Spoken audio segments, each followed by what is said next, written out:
গত শুক্রবার রাজধানী ঢাকার পাঠক সমাবেশ কাঁটাবন শাখায় ঢাকাস্থ শরীয়তপুর লেখক ফোরামের আয়োজনে ভোজেশ্বরের ইতিকথা বইয়ের মোড়ক উন্মোচন অনুষ্ঠান অনুষ্ঠিত হয়। মোড়ক উন্মোচন অনুষ্ঠানে আলোচকরা বইয়ের লেখককে ধন্যবাদ সহ নানা ধরনের পরামর্শ দেন। পদ্মার ঢেউ ভেজা দোয়েলের ভোর, প্রীতি নাশার তীর গেছে বাঙালি দুপুর, সোনালি ভোরের মাঝে খেজুরের গুড়, এ নিয়ে আমাদের শরীয়তপুর। আসসালামু আলাইকুম।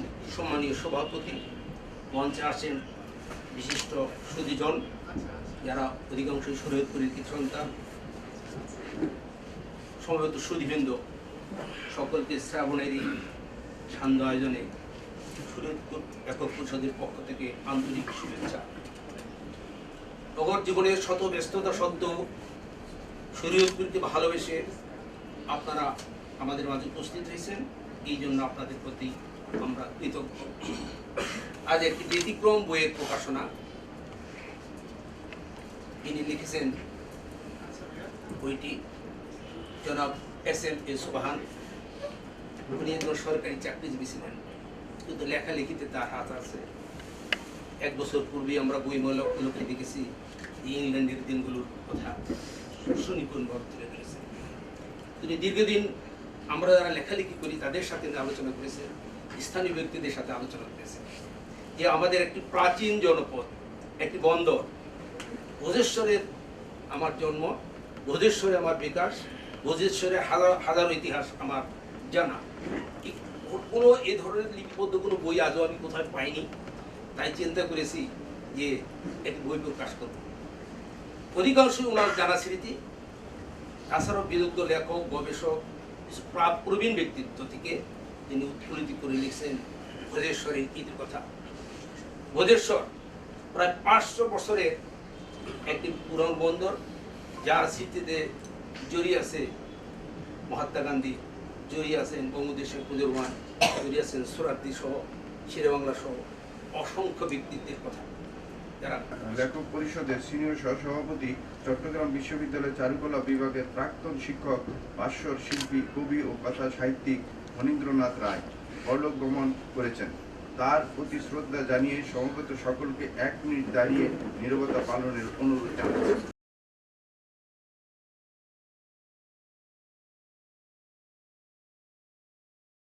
আমি বলছি 60 দশকের শেষের দিকের কথা, অর্থাৎ স্বাধীনতার আগের কথা। তো সেই ভোজেশ্বরের ঐতিহাসিক ভোজেশ্বরের উপরে একটি বই লেখা হয়েছে এবং মিজানুর রহমান গ্রামকে আমাকে যখন জানালো, আমি আসলে প্রচণ্ড জ্বর, তারপরেও আমি আসছি শুধুমাত্র এই বইটা টানে, এই বইটা যাক আমি সংগ্রহ করবো, পড়বো এবং সবাইকে অনুরোধ করবো যে আপনারা সবাই সংগ্রহ করবেন। আমাদের পাঠ্য বই হিসাবে খুব মজা পাই, কিন্তু সুবহানের যে স্বপ্নের শহর লন্ডন, এইটা যখন পড়ছি তখন মনে হয় যে আমি লন্ডনে যাইনি, মনে হয় যে লন্ডন শহর আমি ঘুরতেছি। বইটা এত সুন্দরভাবে লিখছে এবং এই যে লেখকের লেখনীর যে একটা কৃতিত্ব, এইটাই প্রকাশ পায়। এবং এই যে ভোজেশ্বরের ইতিকথা, এই যে ইতিকথাটা লিখেছেন, এটা আমরা অনেকে, আমার বয়স প্রায় 80-র কাছাকাছি। এখন আমরা যা দেখেছি অনেকটাই আমরা স্মরণে নাই, কিছু স্মরণে আছে, অনেকে দেখেন নাই। এই যে ভোজেশ্বরের ইতিকথা, এই ভোজেশ্বরের থেকে কিন্তু একসময় এক রকমের গয়না নৌকা চলত, তখন গয়না নৌকায় ভোজেশ্বর থেকে কেন্দ্র ছিল। এই ভোজেশ্বর কেন্দ্রটা এটা একটা মানে হাট, সোমবার আর শুক্রবার বোধহয় বসছিল, এখন বসে কিনা জানি, সোমবার শুক্রবার। ওই অঞ্চলের সবচেয়ে বড় বাণিজ্য কেন্দ্র এটা। ভোজেশ্বরের ব্যাপারে এটুকু আমার কথা হলো, আমার বাড়ি বাদলপাড়া থেকে আমার উপস্থিত করার করতে যেতে হলে আমার বাদলপাড়া থেকে নগর, খড়পড়া, এগুলো হয়ে হাইটা আমাদের বাড়ি উপস্থিত লেখাপড়া। এটা সাধারণ সবাই। তো বর্ষাকালে যেহেতু আশেপাশে রাস্তার এই খালগুলি খালের উপরে কোনো পুল টুল ছিল না, সাঁকো ছিল না, তো বাধ্য হয়ে আমাদের ভোজেশ্বরে ঘুরে দেখতে হবে। সবার আমার মনে আছে কিনা, আমরা তখন ভোজেশ্বর বাজার পার হইতাম এই উত্তর মাথা থেকে দক্ষিণ মাথায় এতটুকু এই হাট বাড়তি রাখি 800 মান কাটা পাড়ে আমাদের। এটা মানে প্রতিনিয়ত ভোজেশ্বরের সবার মানুষ এগুলো করতে হয়েছে। তো যা হোক, এটা এখনো বলি নাই। তো আমি ব্যক্তিগতভাবে একটু গর্ব করে বলতে পারি, আমার বাবা জনপ্রতিনিধি ছিলেন এবং ভোজেশ্বর বাজারের উত্তর মাথায় আমাদের একটা ওষুধ দোকান।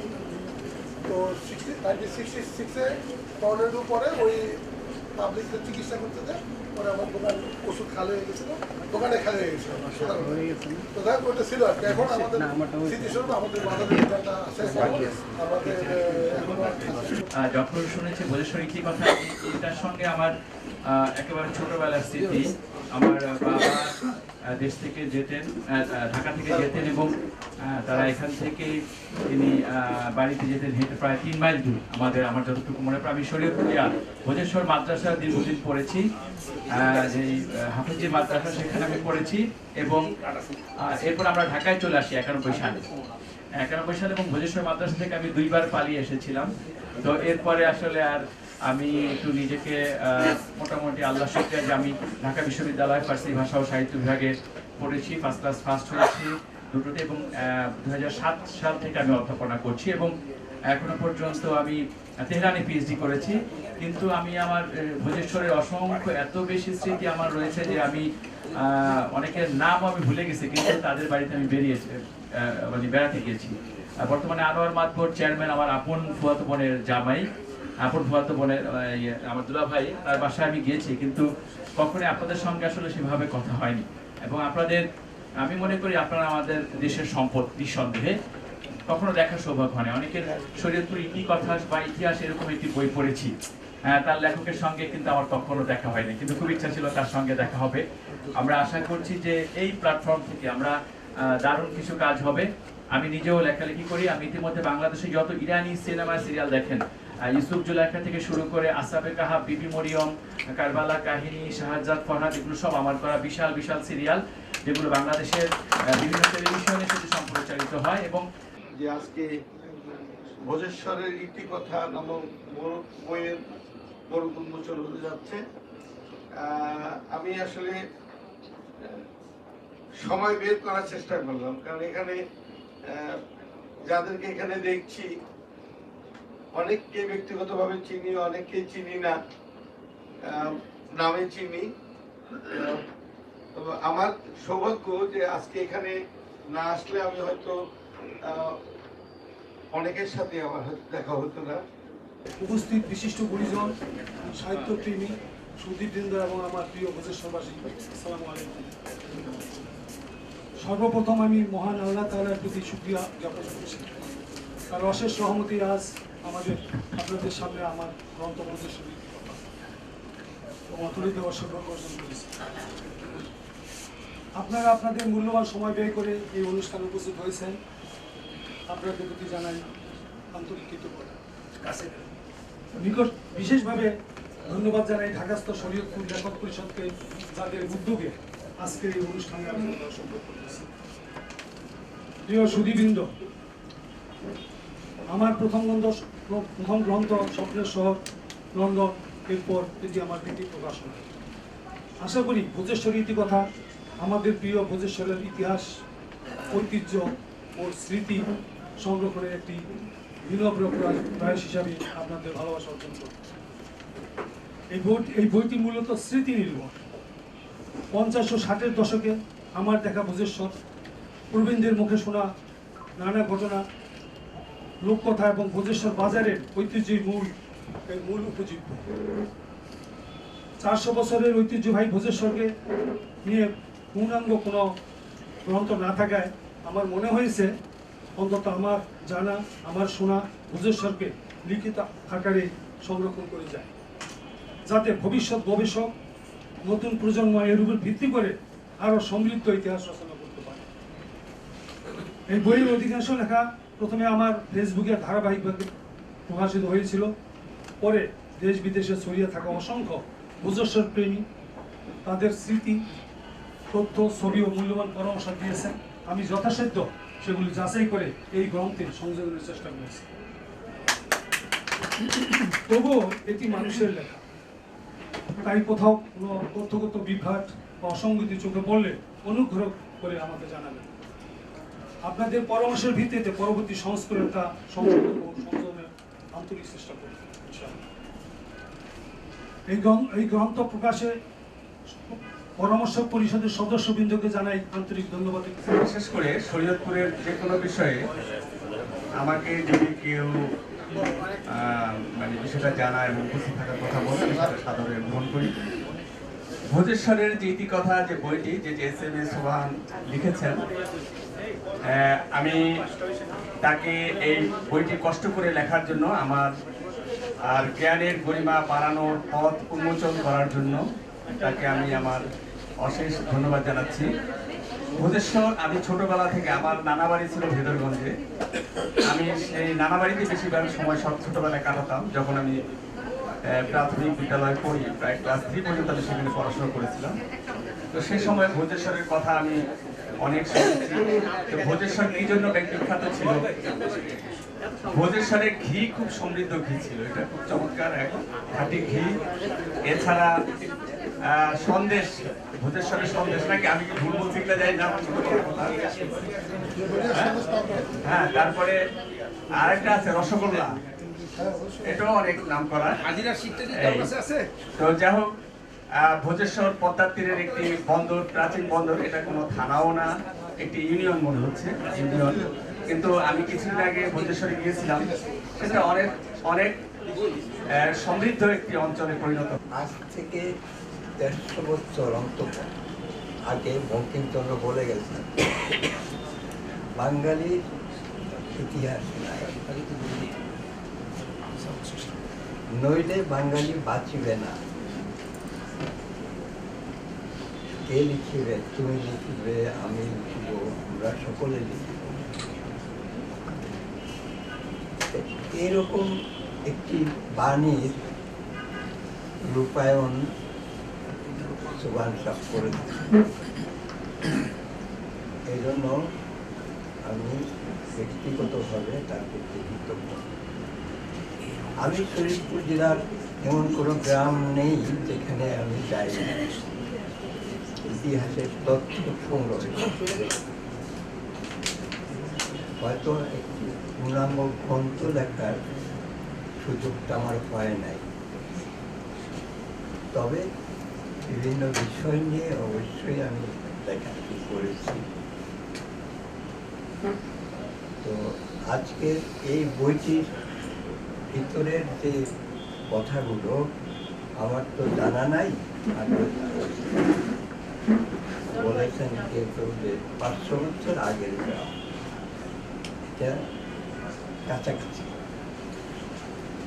আপনারা হয়তো কেউ কেউ জানেন, ঢাকার ইতিহাস যারা পড়েছেন এবং ফরিদপুরের ইতিহাস, এই দুইটা বইয়ের তথ্য থেকে আমি বলতে পারি, মহাত্মা বেদগর্ভ সেন যশোরের ইটনা থেকে এসে তার বংশধরগণ ইটনা থেকে এসে বিলদাউনিয়া যে রাজনগরের রাজবল্লভটা একটা গ্রুপ, এবং আরেকটা হইল মানে লেখালেখি বা ভাবনা চিন্তা করার গ্রুপ, তারা জবসা গ্রামে স্থিত। এই জবসা গ্রামের পাশেই পাশাপাশি কাছাকাছি ভোজেশ্বর, প্রাচীন ভোজেশ্বরের অবস্থান ছিল, এবং এখানে বসবাস করতেন ব্রাহ্মণ এবং তিলি সম্প্রদায়। তাদের উদ্যোগেই এখানে একটি হাট, ভোজেশ্বরের হাট নামে একটি হাট প্রতিষ্ঠিত ছিল। এটা 800 বছর না হোক, আমার কাছে আমার ধারণা 350 বছরের ব্যাপার হবে। বোধেশ্বর প্রাচীন জায়গা, তার কোন অংশটুকু এখন প্রাচীন আছে আমি জানি না। আমার তো মনে হয় যে গোটাটাই পদ্মায় গ্রাস করেছে, যেটা এখন দেখতে না।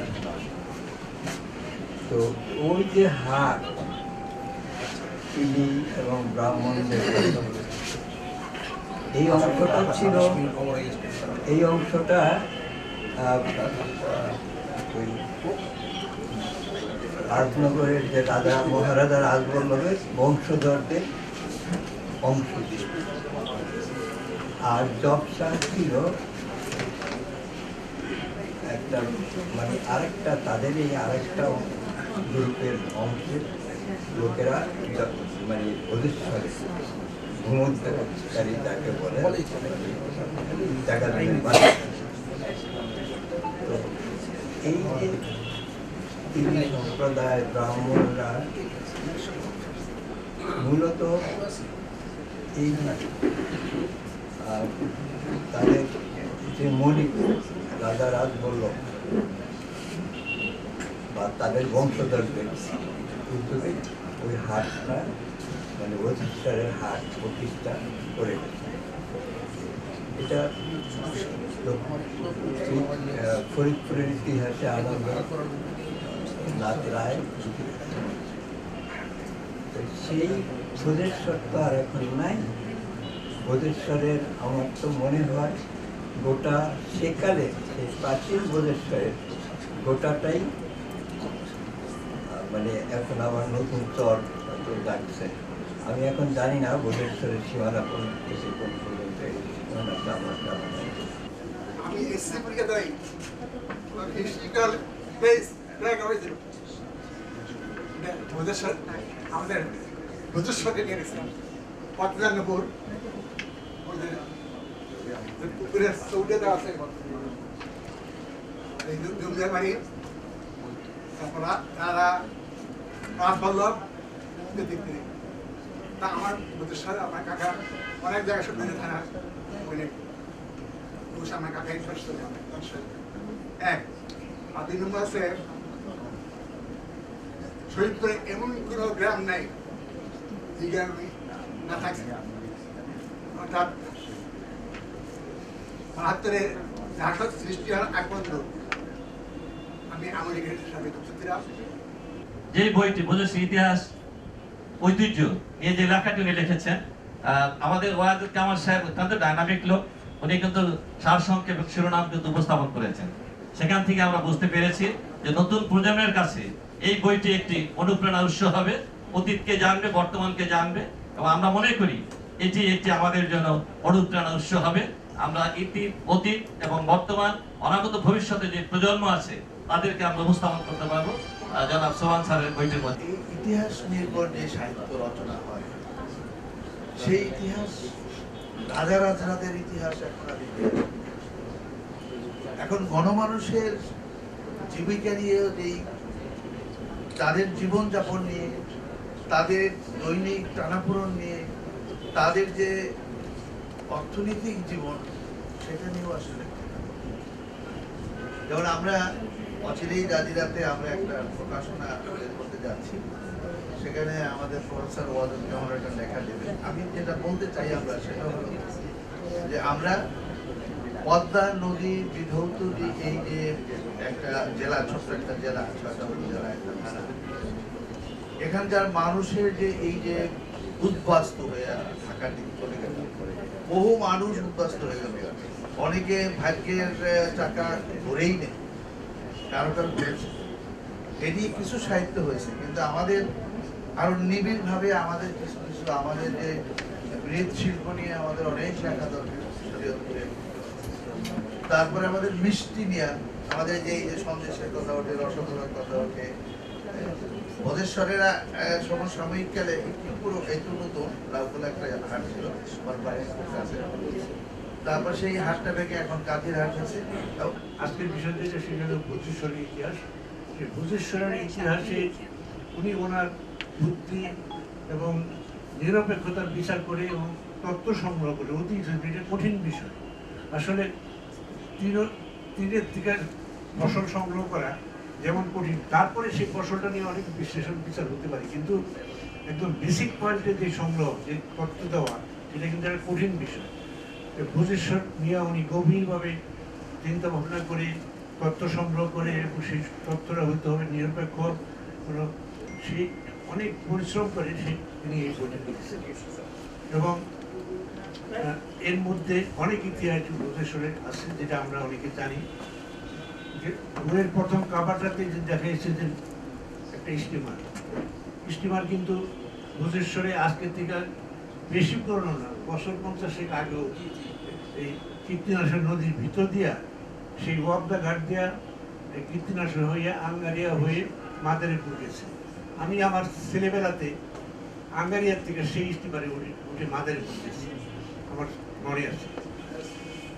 এবং 1934 সালে ভালো করে কলকাতা ভিত্তিক, কলকাতা থেকে ভোজেশ্বর স্টিমার আসতো এবং আমার এক দাদা খান বাহাদুর খলিলুর রহমান শিকদার, মুসলিম খান বাহাদুর সারা শরীয়তপুর জেলার মধ্যে কেবলমাত্র তিনিই ছিলেন। সেই খান বাহাদুর খলিলুর রহমান শিকদার সেই কলকাতা থেকে ভোজেশ্বরে স্টিমারে এসে ওখান থেকে ঢোল পিটে এসে তাকে আমাদের লাকাতে গ্রাম নেওয়া হয়েছিল, সেই ইতিহাসটা আমাদের বাপ চাচারা ভালো করে আমাদের বর্ণনা করেছে। তো এছাড়া ভোজেশ্বরের বিশিষ্ট পাল পরিবার, সেই আমি জালুবাড়ি গেছি অনেক সময় বেড়াতে, আত্মীয় স্বজন আছে আমাদের জালুবাড়িতে, সেখানে যাই দেখি বিরাট এক বিল্ডিংটার নাম পালবাড়ি। হ্যাঁ, অর্থাৎ সেখানে এই পালেরা বিশেষভাবে লবণের ব্যবসাটা করে। হ্যাঁ, তো ভোজেশ্বর আরেকটা জিনিস হয়েছে যেটা অন্যরা তত বেশি আলোকপাত করেননি আমি মনে করি, ভোজেশ্বর এখনো শরীয়তপুর জেলার মধ্যে এমন সুন্দর একটা এলাকা যে এলাকাতে ভালো শক্তিশালী হিন্দু ভাই দেওয়া আছে। 7 সমুদ্র 13 নদী পার হয়ে আমি বিলেতেতে যাব, এই আশাটি মনের মাঝে গাঁথি। প্রয়াস ছিল অনেক বড়, দেখব বিলেতি সব আশার আলো ঢুকে ঢুকে মনের মাঝে দশ। আমি সহ অর্ধাঙ্গিনী বারান্দায় একদিন বসা, ফেসবুকটি অন করলাম, দেখব কিছু আশা। হঠাৎ দেখি ভাসতে এসে মোদের বারান্দায় বাকিংহাম প্যালেস, লন্ডন যার রাজধানীর বাসা। পরপর কিছুদিন দেখতে পেলাম অনেক টেমস নদীর টাওয়ার ব্রিজ, সুড়ঙ্গ সহ বাকিংহাম প্যালেস সহ আরও অনেক কিছু। সব ছবির চিত্রগুলি ভাসলো এসে কাছে, গুণকার বন্ধু মোৎসবাহানের কৌশল। আরও অনেক লন্ডনের রূপকার ছবি অধ্যয়নরত। ভোজেশ্বরটা কিন্তু আমাদের থেকে অনেক দূরে, এবং আমরা যখন ছোট ছিলাম তখন ঢাকা যাওয়া আমাদের জন্য সোজা ছিল, মাদারীপুর যাওয়া সোজা ছিল, বরিশাল যাওয়া সোজা ছিল, কিন্তু নড়িয়া যাওয়া আমাদের জন্য ভীষণ কঠিন, কারণ ওখানে পায়ে হাঁটা ছাড়া বিকল্প কোনো পথ ছিল না। তো এই জন্য আগের দিনে কিন্তু বিয়ে শাদীগুলিও এইভাবেই হইতে, যাতায়াতের গম্যতার উপর নির্ভর করে। আমাদের পাশের গ্রাম তার মানে খুব কাছে, এবং যার বাবার কথা বলতেছিল না, করে ছেলে এখানে উপস্থিত, আর নজরুল ইসলাম, ওর মামা বাড়ি শুনতাম যে নড়িয়া। যদিও সেই গ্রামটা এখন পালং ইউনিয়ন হতে নড়িয়া থেকে চলে আসছে। তো ভোজেশ্বর সম্বন্ধে আমাদের ওরকম একটা জানতাম যে বড় বন্দর, কিন্তু ওইটা ছোটবেলায় বা ছাত্র অবস্থায় দেখার ওই সৌভাগ্যটা হয়নি।